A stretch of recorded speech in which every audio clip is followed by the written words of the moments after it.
Maintenant, on va passer à la question 3. Démontrer que le polynôme p égale x au cube moins 6x carré plus 9x moins 3 admet trois racines réelles positives distinctes et on ne cherchera pas à les déterminer. Donc la question ici, c'est le but, c'est de montrer que ce polynôme admet trois racines réelles positives et c'est pas la peine de les calculer, ces racines-là. Allez, donc la question 3. Voilà, donc on veut montrer que le polynôme P, donc il admet trois racines réelles positives. Donc regardez, pour cela, on peut poser la fonction f de x. Donc on pose la fonction f de x égale x au cube moins 6x carré plus 9x moins 3. Donc si on pose cette fonction-là, la dérivée, donc le f', ça sera 3x carré moins 12x plus 9. Voilà, donc ça c'est la dérivée de f. Et on peut mettre 3 en facteur. Donc ça sera 3 facteur de x au carré moins 4x plus 3. Mais le x carré moins 4x plus 3, il s'annule en 1 et s'annule en 3. D'accord? Et donc ceci, ça va donner 3 fois x moins 1 fois x moins 3. Voilà, donc les racines de x carré moins 4x plus 3 sont respectivement 1 et 3 parce que déjà, il est de la forme ax carré plus bx plus c avec a plus b plus c égale à 0. Maintenant, regardez, donc on va dresser le tableau de variation. Donc ici, on va mettre x. Ensuite, on va mettre f' de x et f. Donc, donc ici, on travaille dans R, donc moins l'infini plus l'infini. Voilà. Donc le f', il s'annule en 1 et en 3. Voilà, donc ça c'est clair. Donc le f', il s'annule en 1 et en 3. Bien. Maintenant, on va passer au signe. Donc au signe. Donc regardez bien ici, donc entre 1 et 3, donc le f' il est négatif. Ici, il est positif dans l'intervalle moins l'infini 1 et ici, il est positif aussi dans l'intervalle 3 plus l'infini. Ce qui fait que la fonction f, elle est croissante dans l'intervalle moins l'infini 1. Ensuite, elle est décroissante dans l'intervalle 1, 3 et elle est croissante dans l'intervalle 3 plus l'infini. Et si on calcule, donc regardez bien, si on calcule le f de 1, donc si on calcule le f de 1, donc on va remplacer x par 1, on va trouver 1 au cube moins 6 fois 1 au carré plus 9 fois 1 moins 3. C'est-à-dire on va avoir 1 moins 6 plus 9 moins 3. Donc le 1 moins 6 ça va donner moins 5 plus 9 ça va donner 4, 4 moins 3 ça va donner 1. Donc le f' de 1 c'est, pardon, le f de 1 ça va donner 1. Donc ça c'est le 1 en fait. De même on va calculer le f de 3. Donc si on calcule le f de 3 on va trouver 3 au cube moins 6 fois 3 au carré plus 9 fois 3 moins 3. Donc le 3 au cube ça va donner 27. Le 3 au carré, c'est le 9, donc ça va donner moins 54, plus 9 fois 3, c'est le 27, moins 3. Et ceci donne clairement moins 3. D'accord? Donc le f de 3, c'est le moins 3. Voilà. Maintenant, la limite de f de x en moins l'infini, donc c'est le moins l'infini. Parce que c'est la limite de x au cube en fait. Et la limite en plus l'infini, ça va donner plus l'infini. Voilà, donc ça, ce sont les variations de notre fonction f. Maintenant, regardez bien, d'après le théorème des valeurs intermédiaires, la fonction f, elle est strictement croissante dans l'intervalle moins l'infini 1, d'accord? Sa valeur en moins l'infini, c'est moins l'infini, et sa valeur en 1, c'est 1. Donc, elle va passer par le 0.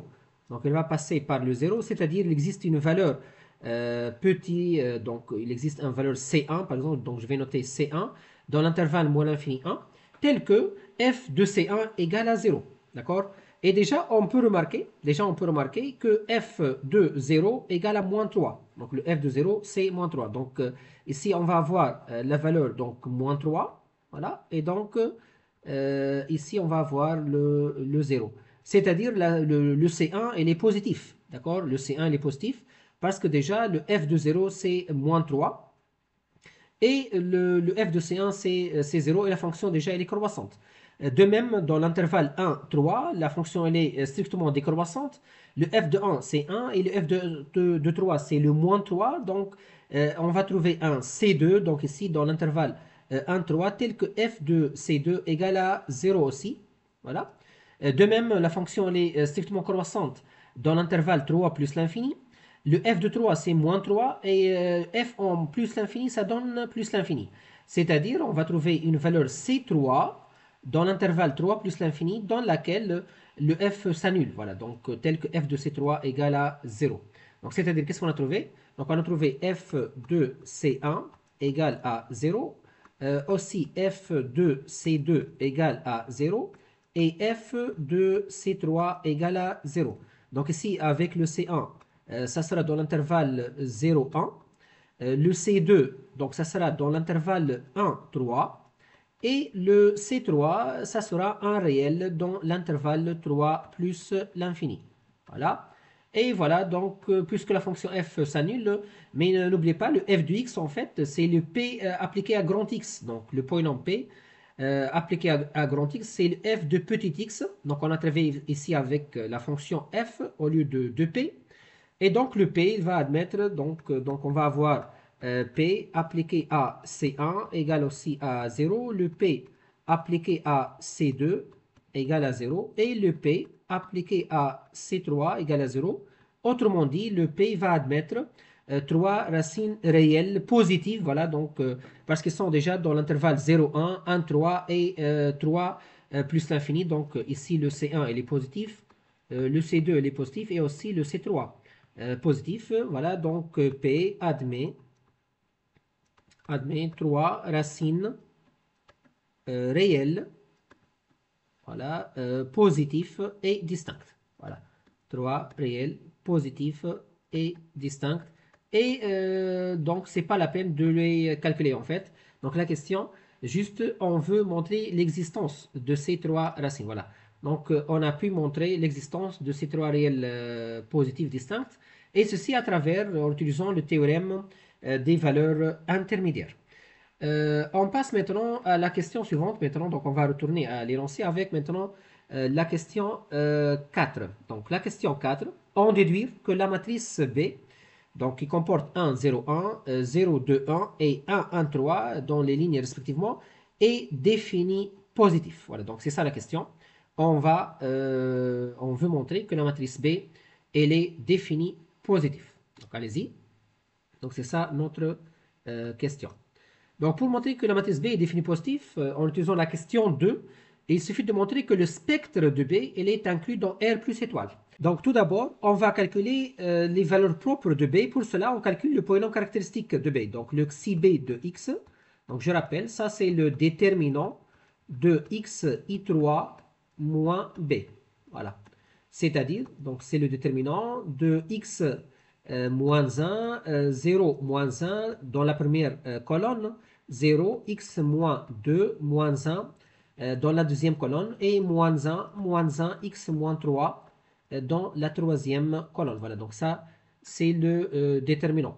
Maintenant, donc, en faisant un développement, par exemple, suivant la première colonne, donc regardez bien, donc on va faire la méthode du développement suivant la première colonne. Donc ici, on va faire sortir le coefficient x-1 avec un signe plus, donc le x-1. Ensuite, on va rayer donc, la ligne et la colonne passant par x-1. Et donc, en faisant rayer la ligne et la colonne passant par x-1, on va obtenir le déterminant, donc x-2, moins 1, moins 1 et x-3. Ensuite, donc, on va passer au coefficient suivant. Donc, le coefficient, c'est le moins 1. Donc, moins 1. Donc, on va faire sortir ce coefficient-là, moins 1, avec un signe plus. Donc, ça sera moins 1, donc avec un signe plus. Et en rayant la ligne et la colonne passant par moins 1, on obtient le déterminant suivant, 0, x moins 2 dans la première colonne et moins 1 dans la deuxième colonne. On passe maintenant au calcul. Donc, le premier déterminant va donner x moins 2 fois x moins 3 moins 1. Et le deuxième déterminant, ça va donner x moins 2. D'accord? Voilà. C'est-à-dire, donc, le calcul va donner x moins 1 fois x au carré moins 5x plus 5. D'accord? Donc la quantité x moins 2 fois x moins 3 moins 1. Moins x moins 2. Voilà. Et donc, ceci va donner x au cube moins 5x au carré plus 5x moins x au carré plus 5x moins 5 moins x plus 2. D'accord? C'est-à-dire, on va avoir donc x au cube. Donc ici, on a moins 6x au carré. Ensuite, on aura plus 9x moins 3. Mais ça, c'est le polynôme P avec lequel on a travaillé la question précédente déjà. Et on a montré dans la question précédente que ce polynôme-là, il admet trois racines réelles positives. D'accord? Trois racines réelles positives. D'accord? C'est-à-dire, donc les valeurs propres de B, qui sont en fait, qui sont les racines du polynôme caractéristique, sont strictement positifs. Ils sont les réels C1, C2 et C3 qu'on a déterminés dans la question précédente. Autrement dit, on va trouver que le spectre de B, voilà, donc est inclus dans R plus étoile. Et donc ça, c'est une caractérisation dans la question 2. Et donc, d'après la question 2, voilà, d'après la question 2, on peut déduire que B est défini positif. Voilà. Donc la matrice B, elle est bien définie positive, puisque son spectre, déjà, il est inclus dans R plus étoile. Voilà. Donc ça, en utilisant la question 2, donc on déduit que B, elle est définie positive. Maintenant, donc on va retourner à l'énoncé avec maintenant la question 5. Donc la question 5, démontrer qu'une matrice définie positive M de taille quelconque vérifie toujours trace de M, elle est strictement positive, et déterminant de M, elle est strictement positif. Donc ça, c'est la question 5. Allez, donc on va répondre à cette question. On veut montrer que pour n'importe quelle matrice définie positive de taille quelconque, c'est-à-dire une matrice de taille NN, c'est-à-dire matrice carrée d'ordre n, on a toujours la trace, c'est-à-dire la somme des coefficients sur la diagonale, elle est strictement positive, et le déterminant, elle est strictement positif. Donc ici, on va prendre M, donc soit M, une matrice dont MNR, c'est-à-dire matrice carrée d'ordre n, qui est symétrique, définie positif. Voilà. Donc, définie positive.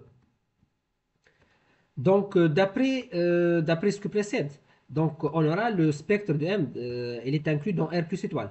Donc ça, c'est d'après la question 2. Donc on a montré dans la question 2, si la matrice est définie positive, son spectre, il est dans R plus étoile. Ainsi, donc la trace de M, donc je rappelle que la trace de M, en fait, c'est la somme des valeurs propres. Et la somme des valeurs propres, ça sera positif strictement, puisque toutes les valeurs propres sont strictement positives. De même, le déterminant de la matrice M, c'est le produit, en fait, des valeurs propres. Donc le produit des valeurs propres aussi va donner une quantité qui est strictement positive. Et donc, vous pouvez remarquer que dans ce cas-là, la trace de M, elle est strictement positive et le déterminant aussi, il est strictement positif. D'accord? Voilà, donc alors, trace de M, elle est positive et le déterminant de M, elle est aussi positif. Et ceci parce que tout simplement, la trace, c'est la somme des valeurs propres qui sont positives et le déterminant, c'est le produit des valeurs propres qui sont aussi positives. Donc, puisque les valeurs propres sont positives, le produit va donner une quantité qui est strictement positive. Maintenant, la question suivante, la question 6, démontrer qu'une matrice symétrique M de M2 de R, dont la trace et le déterminant sont strictement positifs, est définie positif. D'accord? Voilà, donc ça, c'est la question 6. Donc, on va prendre une matrice M, une matrice carrée d'ordre 2. Donc, soit M, une matrice carrée d'ordre 2 à coefficient réel, c'est-à-dire appartient à M2 de R, telle que la trace, donc la trace de M, elle est strictement positive, et le déterminant aussi, donc le déterminant de M, elle est strictement positif. La question, on veut montrer que dans ces conditions-là, sur ces conditions-là, la matrice M sera définie positive. Donc déjà le spectre de M, puisque c'est une matrice dont M2 de R, il va comporter deux valeurs propres complexes. Donc maximum, on va avoir deux valeurs propres qui sont lambda 1 et lambda 2. Avec, on connaît que la somme de ces deux valeur propre, c'est la trace en fait, la trace de M qui est déjà positive. Et on connaît aussi que le produit de ces deux valeurs propres, ça va donner le déterminant de la matrice M qui est déjà strictement positif. C'est-à-dire on va voir que la somme elle est positive et le produit il est aussi positif. Et lorsqu'on dit le produit il est positif, c'est-à-dire lambda 1 et lambda 2 sont de même signe. Donc ils sont de même signe.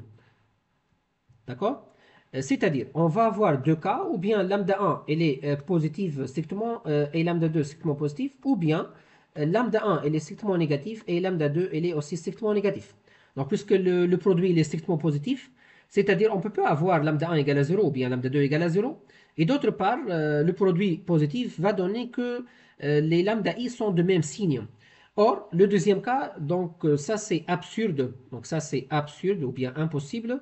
Pourquoi? Parce que dans ce cas-là, donc en faisant la somme de lambda 1 avec lambda 2, on va trouver une quantité positive, d'accord? Donc n'oubliez pas, il faut que la quantité soit positive, mais lorsque les deux seront négatives, la quantité sera négative, strictement, ce qui est absurde, d'accord? Donc car déjà la somme lambda 1 plus lambda 2 doit être strictement positive. Autrement dit, donc on va voir que lambda 1 et lambda 2, ils sont strictement positifs. Autrement dit, alors dans ce cas-là, la matrice M est définie positive, puisque déjà son spectre, ça sera inclus dans R plus étoile. Voilà, donc le spectre, ça sera inclus dans R plus étoile. Donc M, ça sera une matrice qui est définie positive. Voilà. Donc ça, c'est le résultat de la question 6. Maintenant, la dernière question dans cet exercice, la question 7. Le résultat de la question précédente reste-t-il vrai pour les matrices symétriques de M3 de R? Donc c'est ça la question. C'est-à-dire, si on a une matrice symétrique de taille 3, c'est-à-dire matrice carrée d'ordre 3, coefficient réel, telle que sa trace elle est strictement positive et son déterminant elle est aussi strictement positif, est-ce qu'on peut affirmer que cette matrice elle est définie positive? Donc c'est ça la question 7. Mais ici, on peut penser à un exemple, tout simplement. Regardez bien, donc si on prend M, la matrice diagonale, par exemple, donc un exemple très facile de la matrice diagonale, par exemple, la matrice qui comporte 5, moins 2 et moins 1 sur sa diagonale. Donc regardez bien cette matrice-là. Donc on va considérer cette matrice, donc c'est une matrice carrée d'ordre 3, appartient à M3 de R. Dans ce cas-là, si on calcule la trace de M, donc la trace de M, c'est la somme des coefficients sur la diagonale, c'est-à-dire 5, moins 2, moins 1. C'est-à-dire on va avoir donc la trace, donc 5 moins 2, ça va donner 3, 3 moins 1, ça va donner 2. Et donc elle est strictement positive la trace, d'accord? Et le déterminant, donc le déterminant de la matrice M, ça va donner le produit, c'est-à-dire 5 fois moins 2 fois moins 1, c'est-à-dire 10, qui est aussi strictement positive. Mais les valeurs propres, donc, mais le spectre de la matrice M, vous connaissez que le spectre de la matrice diagonale, il est formé par les coefficients sur la diagonale, c'est-à-dire ils sont 5, moins 2 et moins 1. Mais ceci n'est pas inclus dans R plus étoile. Parce que déjà, on a les valeurs propres sont négatives. Déjà, on a moins 1 négatif et moins 2 négatif. Autrement dit, ce résultat donc, ne marche pas, n'est pas vrai, n'est pas valide avec les matrices symétriques de M3 de R. Et voilà, donc, le résultat, voilà, donc, on peut affirmer que le résultat précédent, c'est-à-dire le résultat de la question 6, n'est pas vrai. Voilà, donc n'est pas vrai pour les matrices, symétriques. Pour les matrices symétriques, déjà la matrice diagonale, elle est symétrique de M3 de R. Donc ici, on a construit un contre-exemple. La matrice M, déjà, elle est symétrique parce que transposée de M égale à M. On a bien la trace égale à 2 qui est strictement positif et le déterminant égale à 10 qui est aussi strictement positif. Mais les valeurs propres ne sont pas strictement positives. Les valeurs propres sont 5, moins 2 et moins 1. Et donc la propriété n'est pas vraie pour les matrices symétriques de M3 de R. Voilà, finalement, je vous remercie beaucoup pour votre attention.